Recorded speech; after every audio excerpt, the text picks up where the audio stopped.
Welcome to the Gen AI podcast, where the future meets fun and tech talk trends. Get ready to dive into the world of artificial intelligence like never before. Your hosts, Dale, Alan, Greg, and Val, are about to take you on a wild ride through the AI universe. So, buckle up, tune in, and let the AI adventure begin.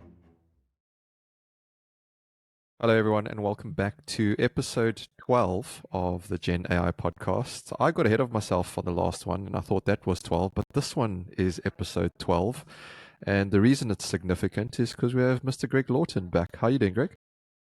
I'm good. I've missed a couple. I've been traveling quite a lot.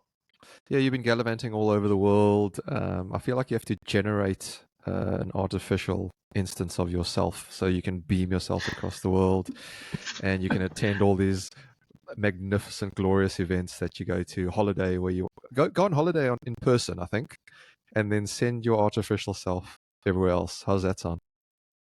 That sounds amazing. Is that, nowadays that's called video calls, but I'm guessing I'm actually sending an intelligence that can make decisions on my behalf. Absolutely. I mean, we've seen, I think, is it NL Pearl? That's sort of a new sales assistant that can book meetings for you and talks as if it's real time. And we've all seen the likes of Saurus and Thesia. Who knows? Actually, as we're talking, this might not be the real us. This might be generated, but it's not, because if it was generated, we'd have Al and Val on this show. On this episode, but we don't. We're missing them, so shout out to Val and Al. That's a bit of a mouthful, but yeah, you weren't gallivanting with Val or finding him while you were on your trips all over the world, were you? No, I'm pretty sure that Val lives in Narnia. I don't think you could go to a country on Earth where he exists. I think he exists more in the realms of magic. The realms of magic. Well, talking of magic, actually, because a lot of what we're seeing feels like, if you thought about probably 6-12 months ago, maybe not even that long, it feels like it would have been magic, right? Where artificial intelligence has the ability to create videos and movies and all of these sorts of things. But I think over the couple, you asked me before we hit record, sort of what's been popular and what have people sort of been coming back with, and I think it's really around the basics and understanding, I guess, dichotomies in a sense. So one of the ones was around decision making. Will people want to make faster decisions or not? Another one was that we've just got, shout out to Ricardo again in Canada. Please keep them coming, Ricardo. Was around open source versus closed source LLMs, which I know got you smiling as well. So there's lots we can chat about. But let's go with you first. Where do you want to start? Because you've been away for a few episodes, as you say. What have you been seeing on your travels, and what are some of the thoughts that have popped up for you in the past few weeks? I've probably seen two big things. So I've been visiting customers in America, South Africa, Asia, across Europe. Number one is we're now in the profit era, and an investor from Palo Alto said something to me a while ago that it's one of these cliches, but it makes sense. He said the difference between a heretic and a prophet is generally 18 months. Okay. And, why 18 months? Because that's the cycle time of technology. Okay. Now, there's things that are everlasting and there's things that are flash in the pans. So, do you remember the whole NFT craze over COVID? Yeah. Do you own any? 18 months before that, if you'd gone, NFTs are going to be this thing, you'd been called a heretic. But if you'd put your money in it and then it happened, you'd have been called a prophet. Yeah. Because you would have 10,000 extra money. Now, obviously, that crashed, but there's things that don't crash, like the internet, mobile telephones, now cloud computing, data storage, now it's artificial intelligence. And AI is not going to be a crash purely because there's just too much money going into it and there's too much capability. So I did see that Microsoft and Google have both announced data centers for $100 billion, which is mental if you think about it. But anyway, so that's number one, which is we're definitely in the the profit zone where it's no longer a question to these companies of if AI will affect them. And it's also no longer a question of when. It's actually, how do we react? Like, what is going to happen and change? So that's number one. I was actually going to jump in there, and how do we react? Or is it, rather than reacting, should we actually stand back and respond rather than react? Or is it a reaction? Is it happening so quickly that it has to be reaction? It's a very interesting point, and obviously the details will matter a lot. What I'd stand back and just think of I think of a framework here. I look at movements in terms of 3 phases. Phase number 1 is there's no certainty it's going to be a thing. That's where you invest and make all your money. But you may be wrong. The second one is there's a lot greater certainty it is a thing, but the ripples haven't died down yet. So you're trying to figure out where the cards lie. That's basically where we are now. And the third one is you've missed the boat. It's kind of done, and it's almost like trying to buy Bitcoin today. No, the time to buy it was 2012. You still might have made some money in 2018. Now it's up and down, but the people who are going to make their big returns have already done it. And I kind of look at it like that, where we're in that middle point with quite a lot of industries. But there's 2 tiers. One is actually developing the fundamental AI, and then the second is knowing how to deploy it in the area that which you're in. So whilst the AI it might be in stage 2, a specific industry might be in stage 1, where no one's yet figured out how they're going to deploy it. So before this, you and I talked about sales, where you can have AI now calling people and booking calls. That is definitely stage 2 in both. Like, people have figured out generally how that's going to work. But in our realm in project management, there's some things that are stage 2. There's some things tipping on stage 3, actually. There's also some things still in stage 1. And that's interesting, because 3 stages are quite easy and simple for my simple brain to follow, which is great.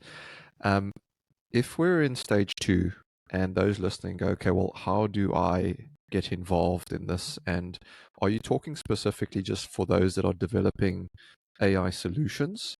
Are we talking on mass here, where we're going, actually anyone involved in project delivery can get involved and profiteer and be on the boat before the boat has set sail? 100%. So the really key thing here is to define what your game is, like the competition you're playing. If you're an AI researcher, your game is building AI models. So you're going to have to go and play the OpenAI, the Anthropic game, that kind of thing. If your game is verticalization, which is essentially taking very complex models and research and making them specific to an industry, to be honest, is what I do, then your game is software development and figuring out use cases and these kinds of things. If your game is, for example, you're a project controller or you're in project delivery, your game there is 2 things. One is productivity, and the second is outcome. So I'd be thinking, how do I design my operations to be as productive as possible? So why spend 6 hours producing a report when I can do it in 30 seconds? Why guess in forecasts where I can just call up an AI and have it calculate things for me, like these kinds of things? why sit and wait for a risk analysis to run for 18 hours when it can be done in 34 seconds? I'd be thinking that. And the second thing, I'd be thinking, how do I disproportionately impact the financials of and the success of the project? So things like acceleration, de-risking, and what are the process flows for that, and how could I leverage? Now, that people, there's some super simple examples. It'd be like, okay, if I'm doing a risk analysis, I'll go to ChatGPT and go, what are the main risks I need to think of? That's obviously the most basic thought. It's also the one with zero skill. You just have to be able to go into a browser and ask. But as you and I know, and the listeners know, there's a range of skill. So there's, people who can use things like machine learning as well, and prompts to get machine learning models to give them recommendations, and there's generative reporting and these kinds of things. So to kind of directly answer the question, which is how should people be looking at it, is the boat left? What I'd say is this: if you can increase your productivity, or you know how to increase the productivity of others, and you know how to design operations that produce more value for the business, you are more valuable. And those are skills. And skills are hard fought. Only people who put the effort in get the skill. And right now, there's a market of very few people with those skills. So I would argue that there's a significant benefit to people acquiring those skills purely in the fact that they can get promoted and earn more money. How long, and this is me trying to challenge and be provocative, if you recall, a lot of our listeners want a lot more debate, right? So I'm going to put on devil's advocate hat here and go, actually, if I put on the hat that all or most jobs will get replaced by AI, right? And I go with that notion, and I'm sitting in that camp, and I go, okay, I acquire these skills that I have today. With the rate of technology and the way it's advancing, how long will those skills be relevant? Will I have to continuously, sharpen the saw, so to speak? Because it's just from a certain perspective, it's developing at a rate of knots. And then if I go even further to utopia, I was having this discussion the other day with someone around, cost and carbon estimating, and how estimating sort of a dying art in a sense, but also that can be replicated by machine learning, by algorithms, by computers, far more accurately with the right data, etc., etc. And saying, well, it's all, and then they were saying that it's all, the accuracy of that estimate is determined by how accurate the engineering design is. And I said, well, what if you have AI that's generating the design? Because all of a sudden you're now talking about computers from the initial stage of a project designing the outcomes with everything in mind, so that your estimates, your forecasts are narrowed down in terms of schedule outcome, risks, costs, carbon, etc., whatever it is you require. Yes, you do need the right data. You don't need the extortionate amounts of data that we once believed projects needed. We just need the right data to inform what that should be. I then go, okay, that gets rid of the office, right? The project management office, PMO. However, are the real gains not then realized when we implement AI on site? So when we'll have autonomous robots, on site, reducing safety concerns, reducing hazards, etc., and working far more efficiently and effective because they know exactly where that light switch should go, where that pipe should go, where this brick should go. So that's me sort of painting this futurescaping a little bit with you, Greg. But please, for our listeners, feel free to challenge that notion of thinking as well. My position on that is, so I sit at the far left of the innovation curve, just mentally. You've got people who are eternally optimistic innovators. You have to be if you're an entrepreneur, as opposed to the other end, which is a laggard, and I'm like, no, nothing's ever going to work, nothing's ever going to. So I'm saying that, so take this with a pinch of salt. The future of humanity is projects are fully automated. There will be robots that build them. There'll be robots that design them. There'll be robots that control them. There'll even be robot finance people that move money around. It is going to be fully automated or vastly automated in some way. And we've seen this happen in other industries before. Mining. If you might go, yes, but there's people in mining. Okay, well, how about we look at how many people are in an open pit when they're digging with their hands versus how many people are actually in a mechanized pit. You're talking at an order of 1,000 difference. That is where I think projects will end up. The question is when. What's this progression? Because we shouldn't live with a feeling of nihilism. At some point, humans might not exist in flesh. They might be in machines. Cool. Does that mean that we shouldn't live today like we're flesh? No, of course not. We're stupid. But it's just an acknowledgement that there's a progression of technology going that direction. When we look at project controls and project planning, everything you discussed is actually happening right now. So I can't tell you who, but we are working on generative models and generative designs with some of the largest companies in the world who are very well known in the BIM space. And we're also looking at generative project management with probably one of the largest companies in the world that do all of the productivity software. So this stuff's happening now. How it will be implemented will be a transition over time. And I take my inspiration here from the computer. So in the 1950s, how many people in the workplace used laptops? Zero. They didn't exist. How many people today in the office use laptops or some form of computer? 100%. So at some point, that transition's happened.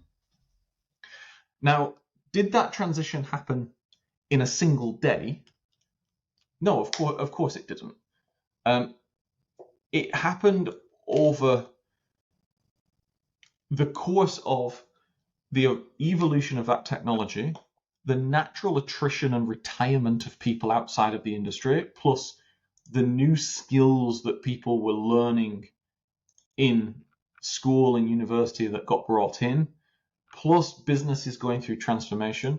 So it's this enduring process. Now, what I'd say is the people who go, I would always say that pragmatic skepticism and optimism, that's what people need. Pragmatic optimism is generally what I'd advise people to have.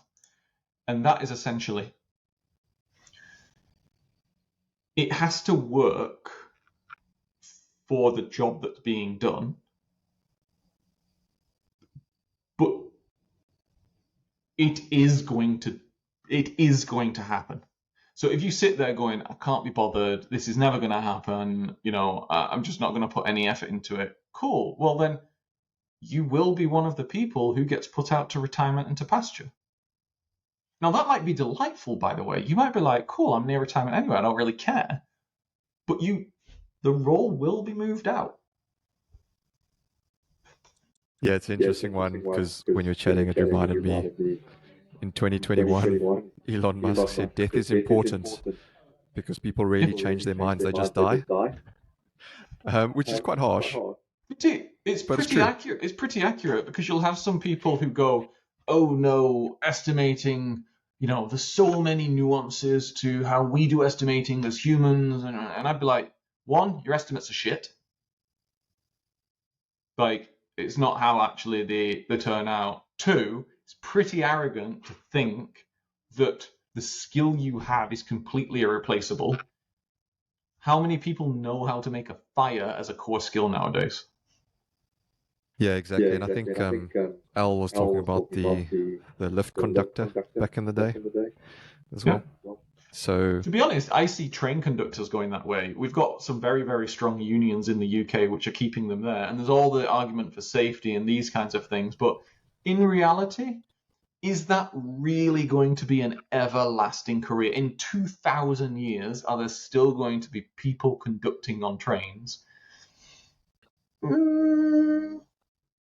Well, in It, other countries, they're not now, so yeah, go I figure.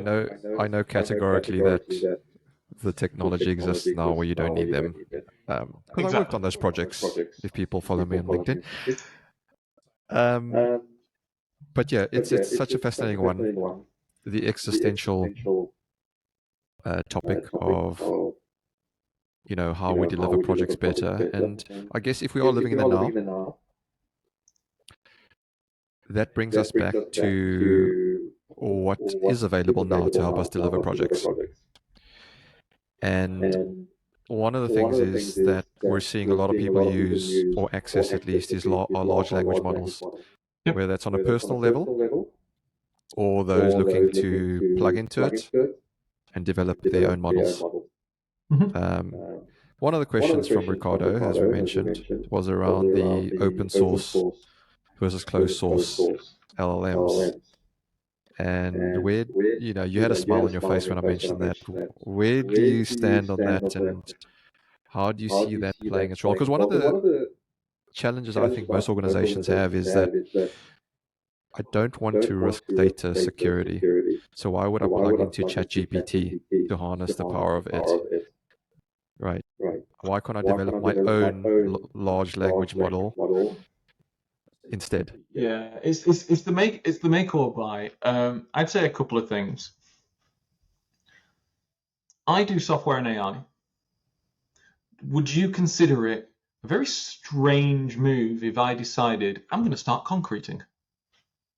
We are now a concreting business, or we're now, you know, a pipe fitting business.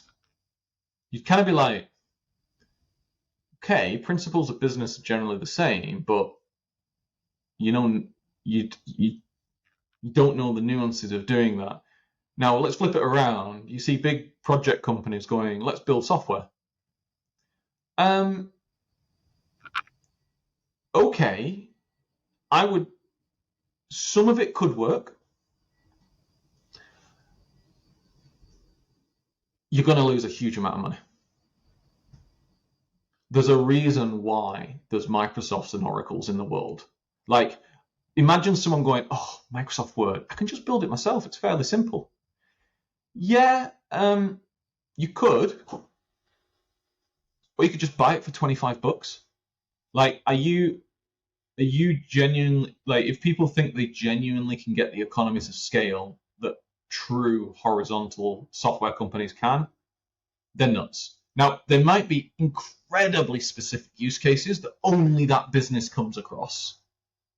Okay, we're getting into the realms, but so with that frame in mind, that's how I'd look at you know, open versus closed source and build and buy. The open versus closed source, first, is actually about the models themselves. Proper LLMs take hundreds of millions to build. You ain't going to build one. You're going to get someone else's and you're going to adjust it. And that is going to be an oligopoly market. It's going to be 2 to 5 players, maybe one dominant, like internet search. Do you remember when we had Ask Jeeves and all of that? Okay, now it's Google, and then anytime that Microsoft come up with something about Bing, we all laugh and ignore it. The first action you do when you get a new computer is turn off Internet Explorer as the first browser and you go to Google. That's basically how it's going to be with LLMs. Now, the second element is, okay, well, the enterprise concerns. There are very specific things you can do to get around those concerns, but they're incredibly specific to software and AI companies. It can be done. Like, you can make it, you can parse these models, develop finely tuned LLMs, and then you can have it in controlled areas that don't share data. That's just a fact of life. You just have to be very, very deep in the industry and know how to do that kind of stuff. It's the same. There's no software today which is developed from scratch. You develop it off a code base. Even if you store your code in GitHub, you're still using GitHub as a code. So, you know, it's almost like, are you going to sit down and developing a coding language from scratch? No, you're not. So don't be so stupid. You're gonna use other suppliers, and LLMs are just another supplier. Going to the final argument, which is the kind of the make or buy thing, I just say to people that the grass is always greener on the other side. So companies always like, oh, we could make this for $1 million, and that's going to save us $5 million a year. Cool, 10x that price. That's probably what you're going to scratch before you start to crack it. Yeah, I agree with that. I think if you do your research properly, as you say, you'll need massive teams to develop the same or similar product. Yeah, I know some of the big consultancies that are developing their own software products and to like augment their services. And I'm like, cool, but there's some that are being very, very kind of ambitious and going down the horizontal route, as in software that would make sense to sell to the entire industry. And then it comes down to ROI, because then it's like, okay, you've got this software, let's say it's good. You'd make more money selling it to everyone than keep it in your tiny little company and having it as a little bit of a competitive differentiator. Now, I'll give you a perfect example. So consultancies are valued at the moment on about 0.8 times revenue. Software is valued at about 10 times revenue.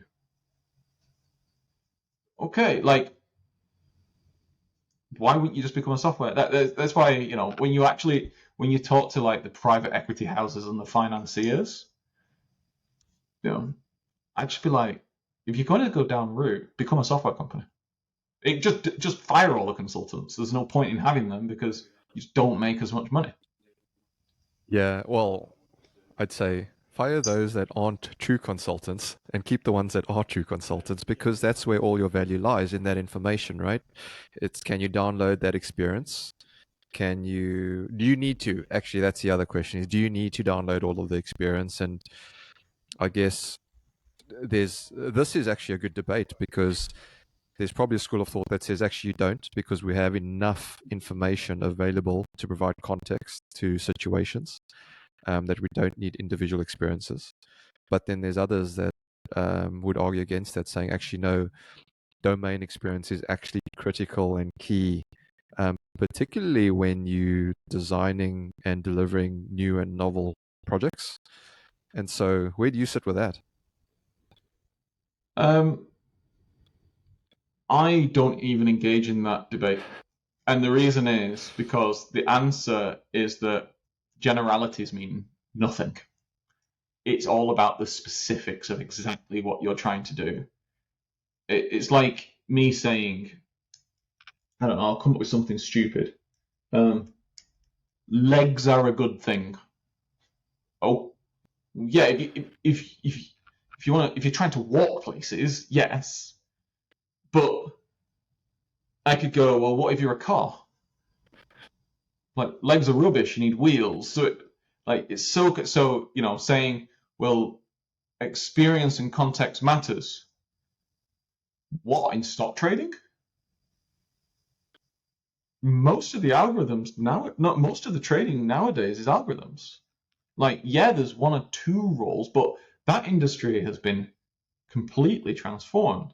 Or you could go, well, a middle ground. Experience really matters in flying. Yes, the pilot needs to be there to plan the routes and for emergencies. But planes basically fly themselves nowadays, and they can take off and land themselves. So it's like, okay, you've got a middle ground. And then you might have one which is, okay, well, what you're trying to do is have a real human connection, face to face, like touching and hugging. Okay, well, how is AI going to assist with that, really, in the grand scheme of things? So, how do I sit? Where I sit on this debate is, I'm not engaging unless you give me specifics, because all of the opinions mean nothing. Very, very good, Mr. Lawton. I think, yeah, I think it is a debate that will rage on, and I guess let's invite listeners to comment and add their views, right? Let's have an open debate about this, because the more you share perspectives, the better. And so post on the LinkedIn page, go ahead, and while you're there, give us a follow and a like as well. But post your views on there, because I think it's important that we share our views particularly in this phase that we're in. If we're in phase 2 or stage 2, Greg, I think if we're still figuring out where the dust is going to settle, I think it's really, really important that we hear from more and more people, right? Because that's generally how you get to an outcome, is what do the masses adopt, right? Where are they You're exactly headed towards? spot on. So the dust will settle. So what will happen, and this is what happens everywhere in the world with everything generally, is individuals make individual decisions, and those individual decisions sum up to the grand change. It isn't a grand change happens and suddenly that everyone is just forced to do different things. It doesn't work like that. I'll give you an example. Apple brought out the iPhone. Individuals decided to purchase it. And because individuals decided to purchase it in the volume that they did, it created the opportunity for smart ecosystems. Smart ecosystems wouldn't have been a thing unless people made that choice.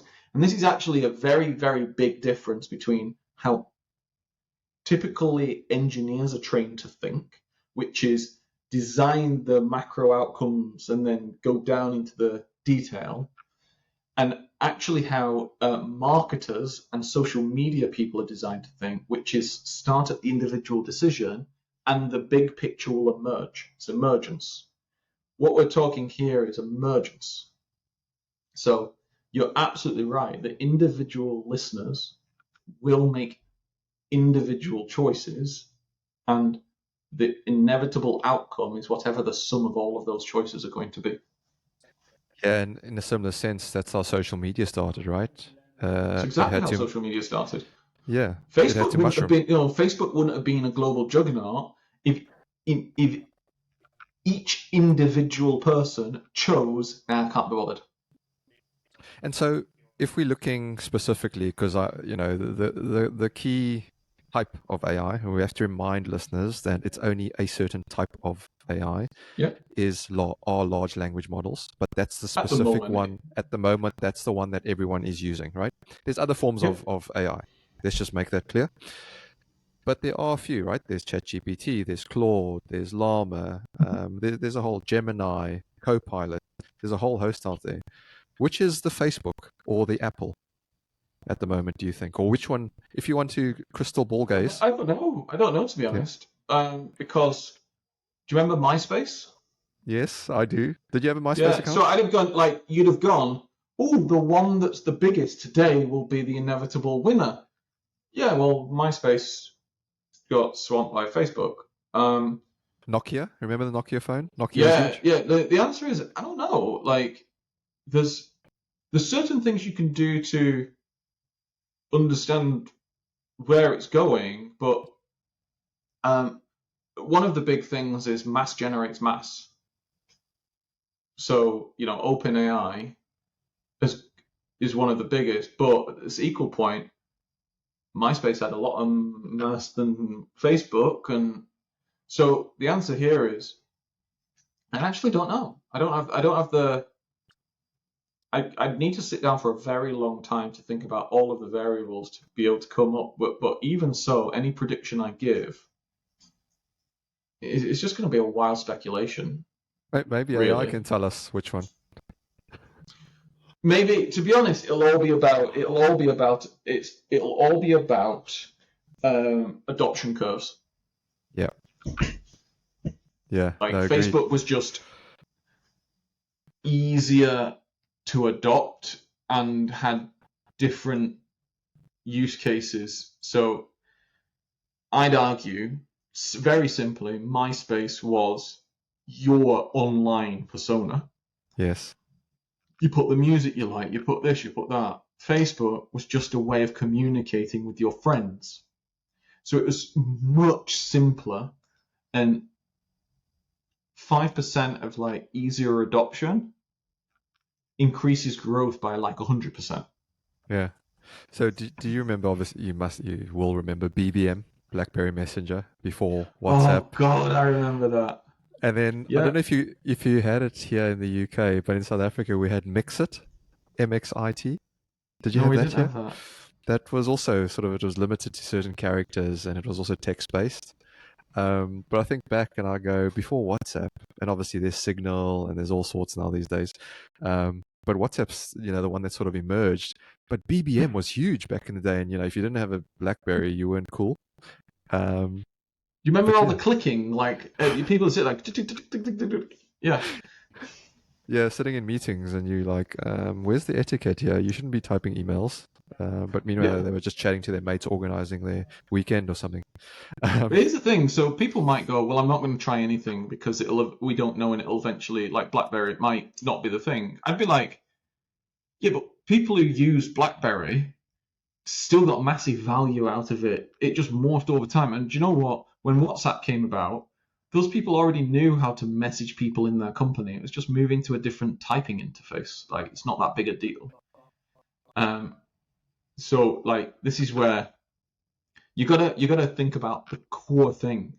Is being able to communicate with less friction a valuable thing to have in the office?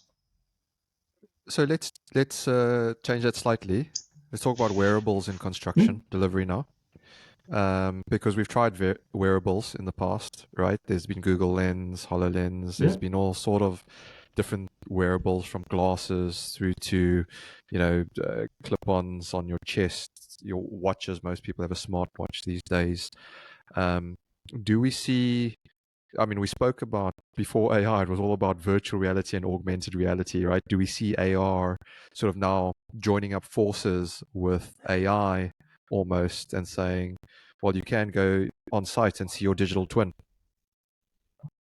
Yes, but I think there'll be nuances to that because if we're talking about construction specifically, construction is a real world thing.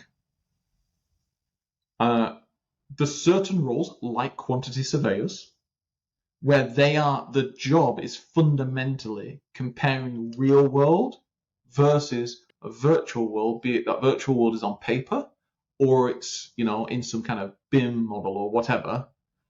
That absolutely. And then you've got people who never need to really be on site.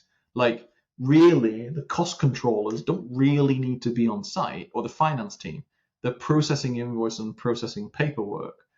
So, like, again, generalities don't. I wouldn't say. I'd be like super specific. And then all of these wearables, I'd be kind of like,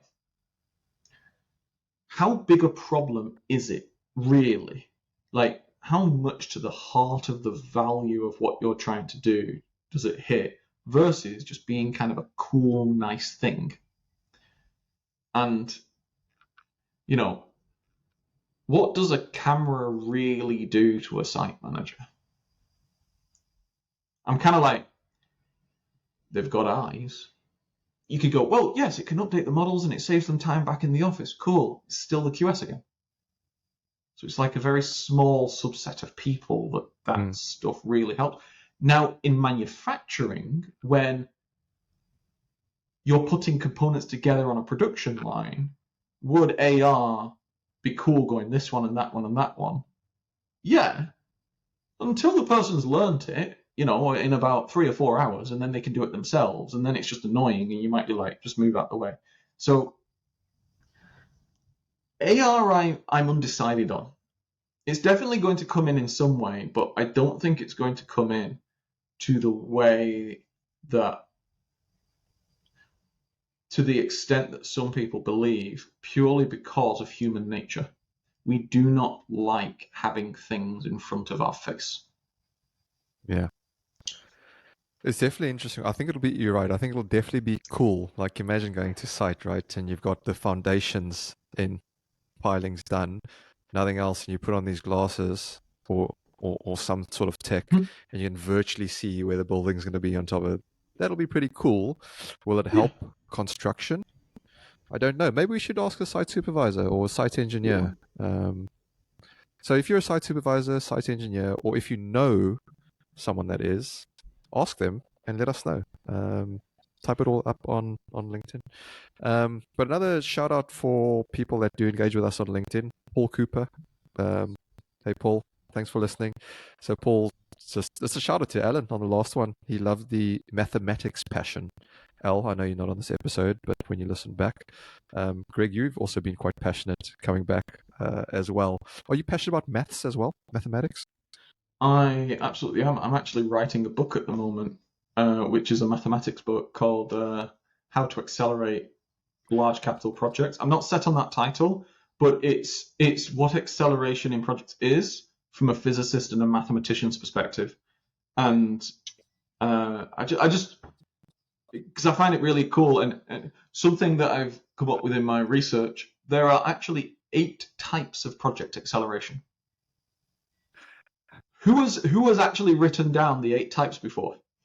So I'm like, okay. So when people go, we need to accelerate. I'm like, which one do you mean? Yeah, this is my cue to take the Mickey out of you and ask you, do you think you're going to sell 1 or 2 books? I don't really care. Like I'm actually. It's incredibly therapeutic to actually just think really logically and linearly about something. If it helps a bunch of people, that's awesome. If it doesn't, you know, it's still a worthwhile endeavor because I'll have cemented in my mind something that, to be honest, makes me more valuable in the marketplace.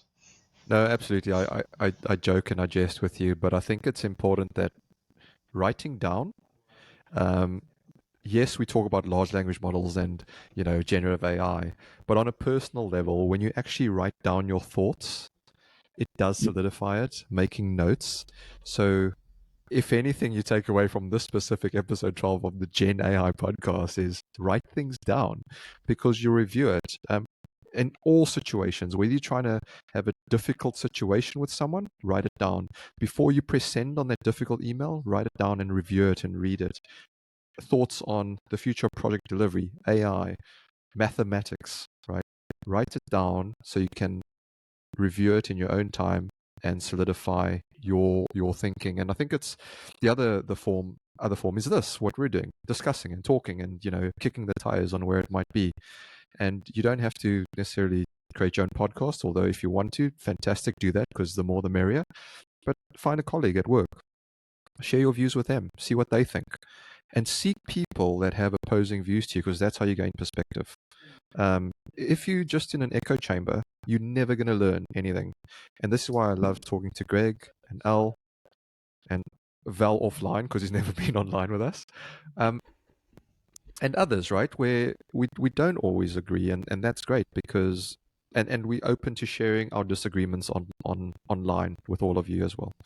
So Greg, look, I know we were heading towards the end of the pod and you haven't been around for the past few. Was there anything particularly you wanted to finish on? Not particularly for this one. I'd say that these kind of random shows where we walk and just talk, I think are just incredibly interesting. What I'd love is for people just to challenge. Like as you said, I'm a firm believer. So I have a philosophy which is um, strong beliefs weakly held. So I clearly have strong beliefs about how things will emerge. But if someone comes with a better argument off the evidence or new evidence, I'll drop those beliefs instantly. So I'd say if people do have differing views based on the evidence or new evidence, get involved and mention it. Yeah, absolutely. And I think for those that may not have strong beliefs or may have strong beliefs but don't necessarily want to be out putting themselves out there and sharing it, adopt a curious mindset to understanding. Mm-hmm. So one way is to put yourself out there so that you can be challenged and learn. But the other way is to just be curious and ask questions on things that aren't familiar to you. But look, with that, Greg, it's been great to have you back. It's been a while, as we said, and yeah, Al went missing on this one, but we'll find him. We'll get him back for the next episode. Who knows where we'll be in a couple of weeks' time, because it is a changing landscape. I particularly think that from this episode, I think the listeners will really stop just to think about, where are we headed with the tech? We are in this phase 2 that you say we're in. What are you doing on a personal level, on an organizational level, to get involved in this stage, in this phase? And how are you keeping yourself relevant? And do you want to, is the other question, because maybe where we're headed, you don't want to be part of that. You want to do something else. But I think just have a heads up for you and I have chosen not to be relevant. Like the whole NFT Bitcoin thing happened. I've got no interest in that. Yeah, same. So I'm like, I just don't care. It's exactly that point here. People just might go, I'm just not interested in it. Fine, cool. Yeah. So, but let us know. Please do give us a like, give us a follow, give us a subscribe, whichever medium you are using.